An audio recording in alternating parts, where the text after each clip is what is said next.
Dark Souls. That difficult game. Well, according to the internet, that is. Everyone online says you need to get good. That it's really hard, and it takes a lot of skill. So I needed to check it out. Let's rewind to 2016. I recently got my first PC, downloaded Steam, and seen Dark Souls Prepare to Die edition for $7. How could I ever turn that down? I wanted to understand the memes, the reason why the games had such a hold on gaming pop culture, and how else to learn? By going in blind for the first time. What you're about to witness on screen is as accurate of a reenactment of my first experience as I can remember. And funny enough, my old save file was there. Through Steam or cloud, I'm unsure, but it was there. And as you can see, with 1 hour played, I'm still at Firelink Shrine. Due to the stigma around this game, we chose the class with the most health and strength, aka the Knight. We start with the Tiny Being's ring as our gift, hoping the extra health would help us, and we spawn into the Undead Asylum for the first time. We find the key and unlock the door, reading messages, trying to learn, and attacking the first enemies we see with a broken sword. After learning how to attack, how to sprint, and how to lock on to enemies, we ascend the ladder and find our first bonfire.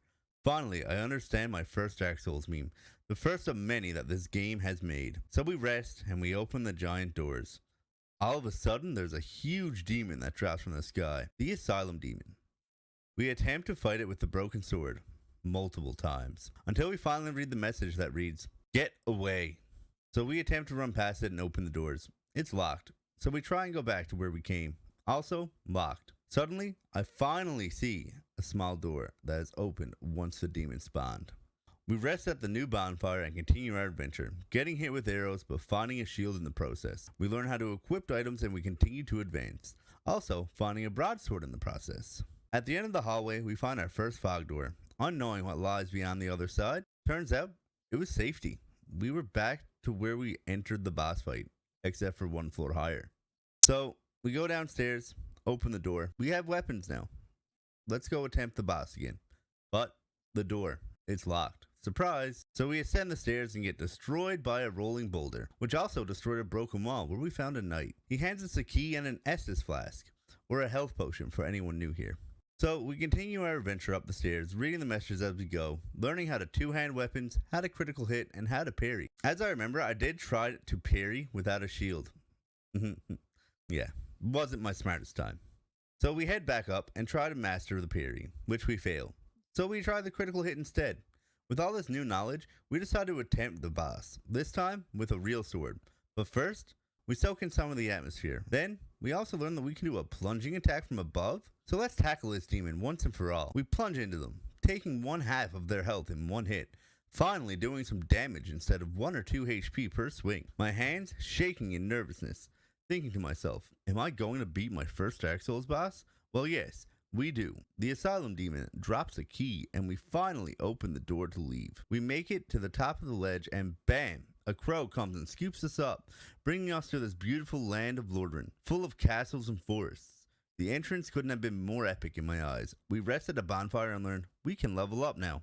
We find our first NPC. He explains to us that we need to find 2 bells of awakening, one up above and one far, far below. So we start our adventure, and my god do we not get very far. For some reason, during my first time playing, I did not notice the obvious staircase behind the tree. The main reason I believe we didn't see this staircase is due to when respawning, we faced the ruined building instead of the route we're supposed to go. So, we head to what seems to be a church's ruin. We head up the stairs, meet the first covenant, and head up more stairs, assuming this was the way up I needed to go. Turns out there was nothing there. So we turn around and head back to the ruins, where we see a separate exit that seems to go downward, the second direction he mentioned I needed to go.